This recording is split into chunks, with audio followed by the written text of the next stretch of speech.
দেখছে আমার বাংলার বাঙালি ঋষি বঙ্কিমচন্দ্র ধ্যানমগ্ন হলেন।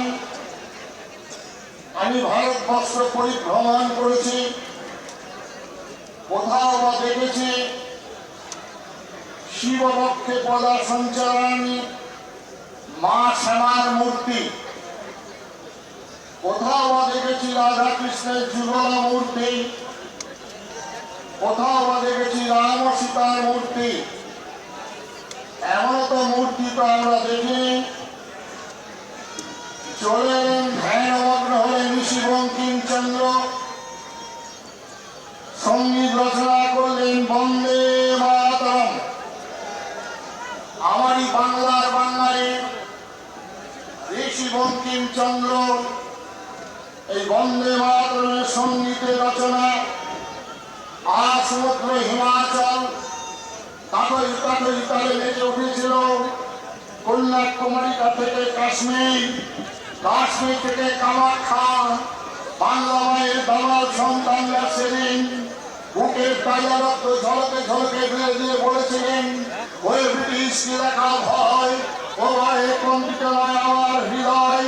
বাংলা মায়ের দালাল সন্তানরা এই বন্দে মাতরম উচ্চারণের মধ্য দিয়েই বুকের তাজা রক্ত ঝলকে ঝলকে ফেলে দিয়েছিল আমার এই বাংলার বাঙালি।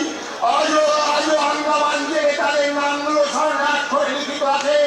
যদি কোনো রাজনৈতিক মানুষ বলেন যে আমাদের দেশ বিভাজন হয়েছিল সংখ্যার ভিত্তিতে, তাহলে স্বাধীনতার আন্দোলনে পাশাপাশি তাদের নামগুলো থাকতো, কিন্তু তাদের একজনের নাম ছিল না। তারা ভারতবর্ষের কখনো মূল্যহীন, কখনো মাতৃভূমি, কখনো জন্মভূমি বলে তারা স্বীকার করেনি। আজকে স্বাধীনতার ইতিহাস সম্পর্কে আপনারা আলোচনা করবেন। হয়তো কেউ বা বলবেন ওই গান্ধীজি অনেক আবার মহাত্মা বলেন, অনেক বিশেষণ প্রয়োগ করেন। আমি সন্ন্যাসী, আমি সেই বিশ্লেষণ করবো না, আমি গান্ধী বলবো। তিনি বলেছিলেন পাকিস্তান সরকার অন মাই ডেড বডি। আরেকজন যিনি ভারতের ভাগ্যাটা আছে এমন একজন শপথ গ্রহণ করলেন প্রধানমন্ত্রী রূপে, বিশ্বাসঘাতকতা সেখানে কত বড়। যিনি বললেন demand for Pakistan it is fantastic nonsense. না বন্ধু, স্বাধীনতা দেশ বিভাজনের জন্য তারা দায়ী নয়। দেশ বিভাজনের জন্য দায়ী ওই আরব সাম্রাজ্যে এমন একটি মতবাদের জন্য আমাদের দেশ বিশ্বাসী অবিশ্বাসী যে মতবাদের ফলোয়ার হয়ে বলেন মূর্তি ভাঙা আমাদের রক্তে, যে মূর্তির ফলোয়ার হয়ে 1947 সালে নয় 46 সাল নয় আমার ভারত বইখানা খুলে দেখবেন। এখন তো আপনারা ধরে দিচ্ছেন জয় শ্রীরাম বলে, সেই বইটাতে লেখা রয়েছেন বাংলার এমন এক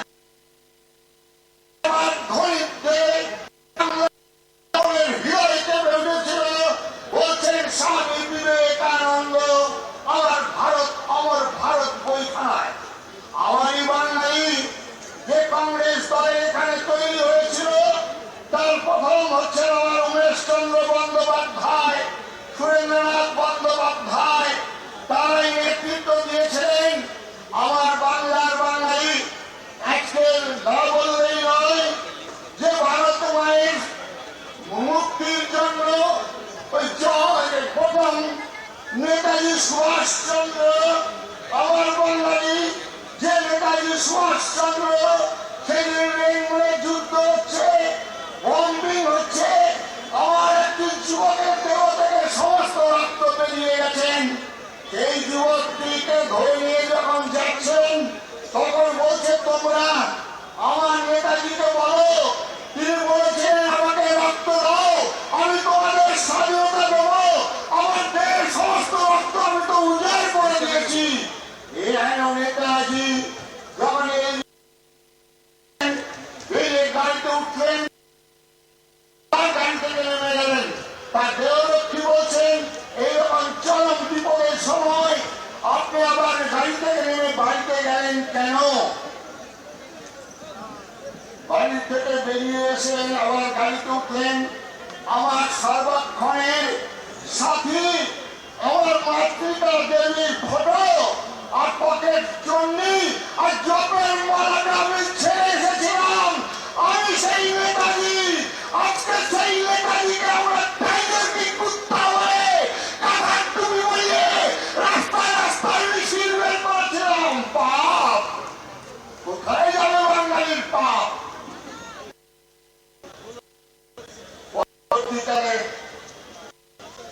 আরেকজন বাঙালি যার কথা আজকে ঘোষক বলছিলেন শ্যামাপ্রসাদ মুখার্জি। শ্যামাপ্রসাদ মুখার্জির কথা বলতে গেলেই বাংলার আরেকজন মহাপুরুষ প্রণবানন্দজি মহারাজের কথা বলতে হয়। সভাপতির আসন অলঙ্কৃত করেছেন শ্যামাপ্রসাদ। তার গলায় নিয়ে মালা দিয়ে বললেন বাঙালির কথা। একজন বক্তা বলছিলেন হিন্দু বাঙালি। সেই দিন প্রণবানন্দজি এই কথাই বলেছিলেন, হিন্দু বাঙালি রক্ষাকর্তা হিসাবে আমি শ্যামাপ্রসাদকে দাঁড় করিয়ে দিয়ে গেলাম। আর এই শ্যামাপ্রসাদ মুখার্জি এক বিধান এক মিশাল এক প্রধানের জন্য যখন কাশ্মীর যাত্রা করছেন, এই শ্যামাপ্রসাদ মুখার্জিকে কিভাবে হত্যা করা হয়েছিল আমরা বাংলার বাঙালি আজ ওই দুজন মহাপুরুষের জন্মদিন জানি, কিন্তু মৃত্যু আজও আমরা জানতে পারলাম না আমরা বাঙালি আমরা কি পাপ করেছিলাম।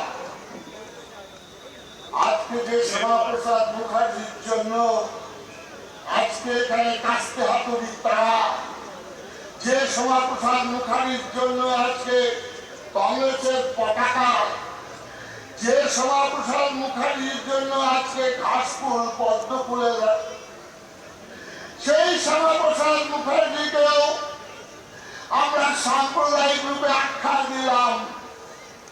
পাপ যাবে না।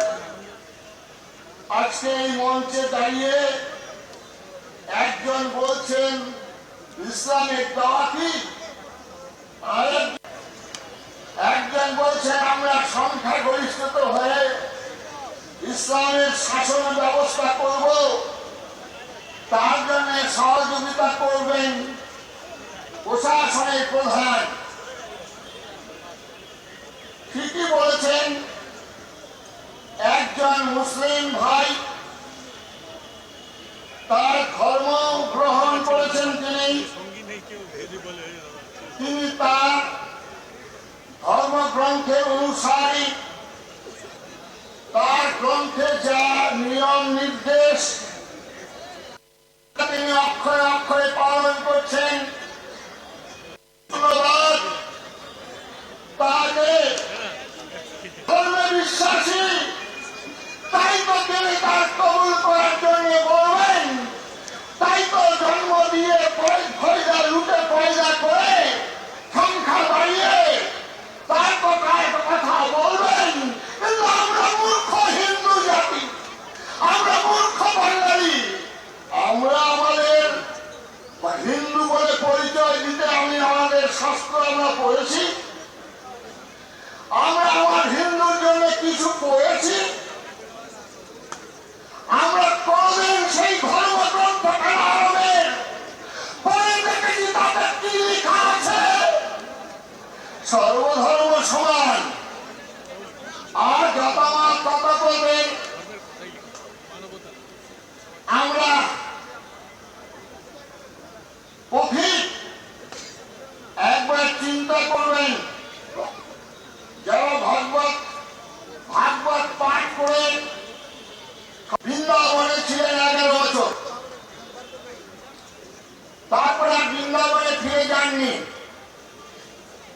আর আমরা সমস্ত বাংলার বাঙালি ওই ভাগবত পাঠ আর লীলা কীর্তনে আমরা ব্যস্ত থাকলাম। কোথাও থেকে রাধাকে নিয়ে এসে কৃষ্ণের পাশে বসিয়ে দেওয়া হলো। ডক্টর শশীভূষণ দাশগুপ্তের লেখার আধার ক্রমবিকাশ, ঋষি বঙ্কিমচন্দ্রের কৃষ্ণ চরিত্র বইখানা খুলে দেখবেন। আমরা বাঙালি শ্রীমৎ ভগবত গীতা এই লক্ষ্য কণ্ঠে পাঠের কাণ্ডারি বসে আছেন পূজ্য স্বামী নির্গুণানন্দজি মহারাজ। শ্রীমৎ ভগবত গীতায় হয়তো আপনারা একটাই শ্লোক মুখস্থ রেখেছেন। সেই শ্লোকটা হচ্ছে যদা যদা হি ধর্মস্য গ্লানি ভবতি ভারত অভ্যুত্থানম তদাত্মানং সৃজম্যহং পরিত্রাণায় সাধুনাং বিনাশায় চ দুষ্কৃতাং ধর্ম সংস্থাপনার্থায় সম্ভবামী যুগে যুগে। আরে ভগবান এখানে বিনাশ কথাটা ব্যবহার করেছেন। বিনাশ কথাটা ব্যবহার করলে মালা চন্দনের মধ্যে দিয়ে হয় না।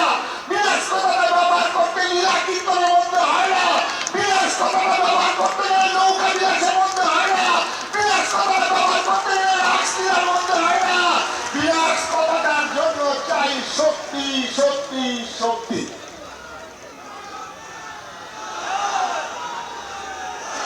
মহাপ্রভুর কথা বলছেন ভক্ত একজন।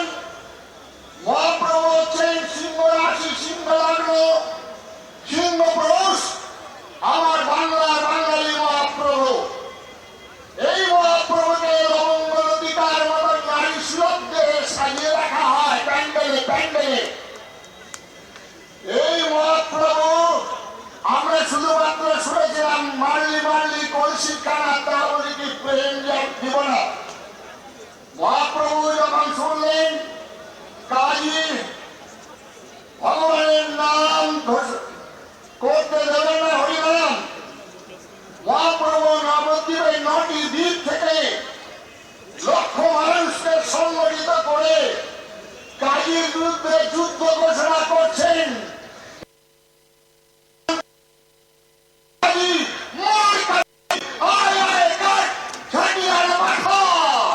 কোথায় গেলে কাজী বেটা, আজ ভুবন করিব নির্জন। এই মহাপ্রভুকে আজকে স্মরণ করুন বন্ধুগণ। মহাপ্রভুর 7 ফুটের উপরে তার লম্বা, বুকের ছাতি 69 ইঞ্চি, পায়ের মাপ আমাদের 7 ইঞ্চি, 8 ইঞ্চি, 9 ইঞ্চি, খুব জোর 10 ইঞ্চি জুতো লাগে। তার পায়ের মাপ ছিল 16 ইঞ্চি। একবার স্মরণ করবেন এই মহাপ্রভুকে। পরবর্তীকালে ওই যখন তার কপালে রক্ত পড়ছে জগাই মাথায় আঘাতে, তখন এই মহাপ্রভু সুদর্শন চক্র আহ্বান করছেন, আয় আয় ঘরে ঘরে রবে, সুদর্শন চক্র কোথায় তবে। এই মহাপ্রভুকে আজকে বাঙালি স্মরণ করবেন।